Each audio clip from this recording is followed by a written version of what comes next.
السلام علیکم ناظرین، پروگرام سیاسی کھچڑی کے ساتھ آپ کی خدمت میں حاضر ناظرین۔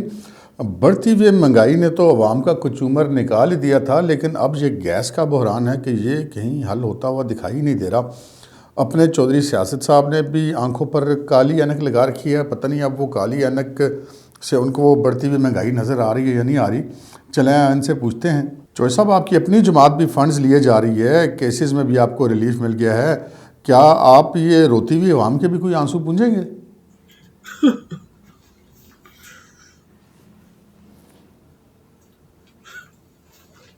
صحیح بول رہا ہے، صحیح بول رہے ہیں، آپ صحیح بول رہے ہیں، میرا اپنا رونا نکلی ہے۔ عوام جس کرم سے گزر رہے ہیں مجھے پتہ ہے، کیا کریں؟ اب ہم بھی عوام ہیں، اگر 2-4 کروڑ روپیہ دے دیا ہمیں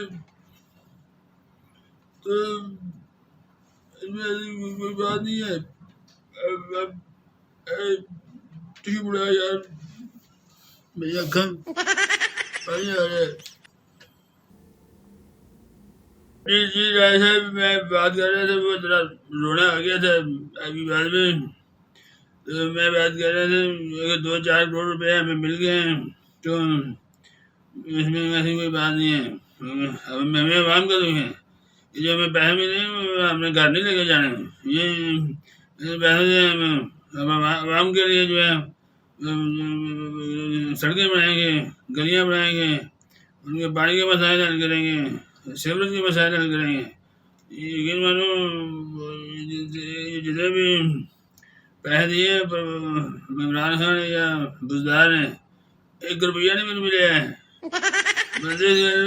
یہ بھی رونا ہے، یہ بھی رونا ہے، 1 روپیہ مجھے نہیں ملا ہے، سارے پیسے پرویز کو ہے۔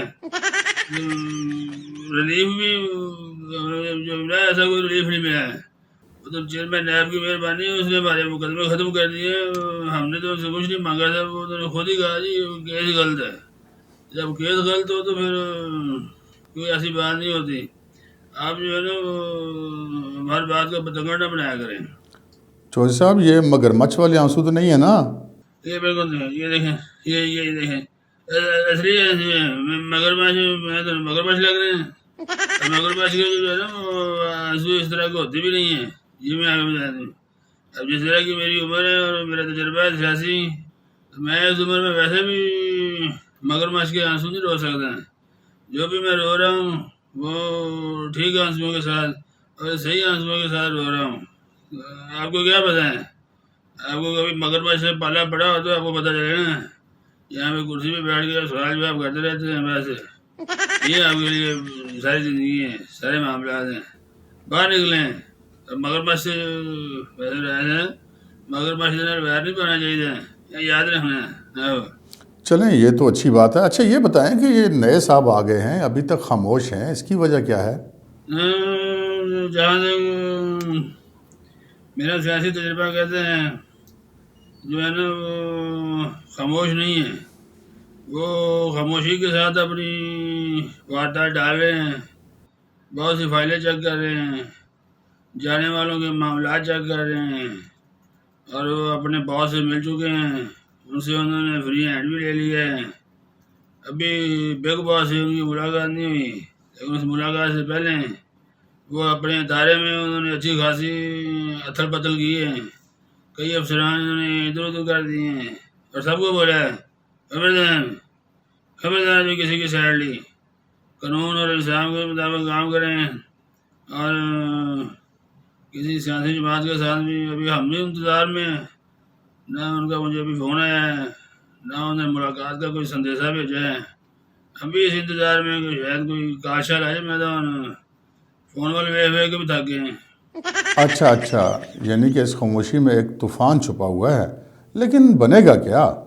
کہیں طوفان نہیں ہے، بہرحال طوفان اگر آ بھی جائے تو طوفان کے بعد برسات بھی ہو سکتی ہے، اور طوفان اور برسات اکٹھے بھی آ سکتے ہیں، تو بننا کیا ہے؟ بننا کچھ نہیں ہے۔ بہرحال یہ دیکھیں نا جی، وہ اب وہ والی باریں نہیں رہی خان صاحب کے ساتھ، اب کپتان کو چاہیے ذرا کارکردگی دکھائیں، پرفارمنس دکھائیں. جب وہ پرفارمنس دکھائیں گا تو پھر کوئی گل بنے گی، ورنہ چائے کی پیالی میں بھی طوفان آ سکتا ہے. اور خان صاحب تو ویسے بڑے کنجوس ہیں، وہ چائے بھی اکیلے پیتے ہیں، تو ان کی پیالی میں تو جلدی تو آ سکتا ہے. یہ بھی ذرا نوٹ کر لیں. یہ مولانا صاحب پھر لانگ مارچ پر نکلنے والے ہیں، آپ کیا مشورہ دیں گے ان کو؟ مارچ میں مارچ کرنے کا کیا فائدہ ہے؟ مارچ میں تو بلدیاتی انتخاب ہیں، کیا کریں گے آپ؟ اس طرح کی طریقے نہ دیں جس کی وجہ سے مارچ آپ کا ہو ہی نہ. مجھے لگتا ہے یہ سارے آپ کو چکر دے رہے ہیں مولانا صاحب، ان کے چکروں سے بچ کے رہنا. یہ کہیں آپ کو لانگ مارچ پہ لگا کے نا اپنے نا مارچ کر لیں. اچھا، یہ دو بھائیوں کی وزیر اعظم سے ملاقات اور پھر ڈانٹ کھانے والی، یہ کیا کہانی ہے جی؟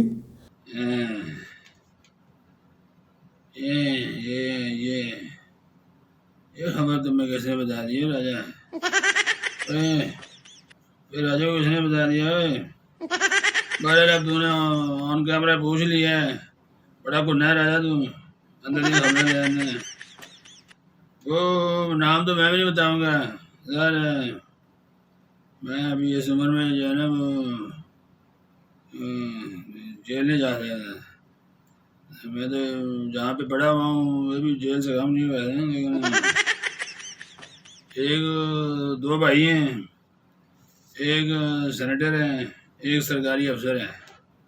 وہ دونوں عمران خان کو ڈرا رہے تھے کہ جی وہ بوٹوں والے آ جائیں گے تو پھر کیا کریں گے.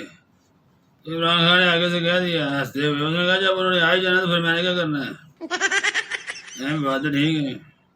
تو انہوں نے کہا جی بڑا خطرہ ہے. خان صاحب نے بولا کہ خطرے کی باتیں آپ لوگ کر رہے ہیں، لیکن جب انہوں نے فیصلہ کر لیا کہ انہوں نے آنا ہے تو میں ادھر بیٹھ کے کیا کروں گا. پہلے میں سولا نہیں کسی خان صاحب نے، جب وہ آ ہی جاتے ہیں تو پھر تو کوئی بھی کچھ نہیں کر سکتا ہے. یہ تو سب کو پتہ ہے اور تاریخ اس بات کی گواہ ہے، اور ہم سے زیادہ تو کسی کو نہیں پتا نا. تو یہ بات نوٹ کرنے والی ہے. تو اس کے بعد ان دونوں بھائیوں کو ایک بڑے صاحب نے بلایا اور ان کو کھچائی کی ہے، کان پکڑ کے نا اس طرح چنگی بڑی کھچائی کی تھی. تو بولے تھی کی بکواس کرتے پھر ایسی کوئی گل نہیں، کوئی بوٹا چھوٹنے کی گل کو نہیں. ایک غلط فہمی نہ پیدا کرو.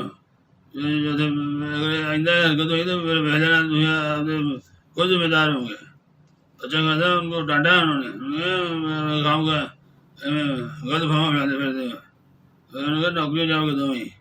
بہت شکریہ چوئی صاحب. ناظرین، آپ نے دیکھا کہ یہ جو چوئی صاحب ہیں یہ بس کسوٹی کھیلتے رہے ہیں اس معاملے پر، اور یہ حکومتی اتحادی بھی جو ہوتے ہیں یہ بس اپنا فائدہ اٹھاتے ہیں اور پھر حکومت سے الگ ہو جاتے ہیں. آج کے پروگرام میں اتنا ہی، اجازت دیجیے. اللہ حافظ.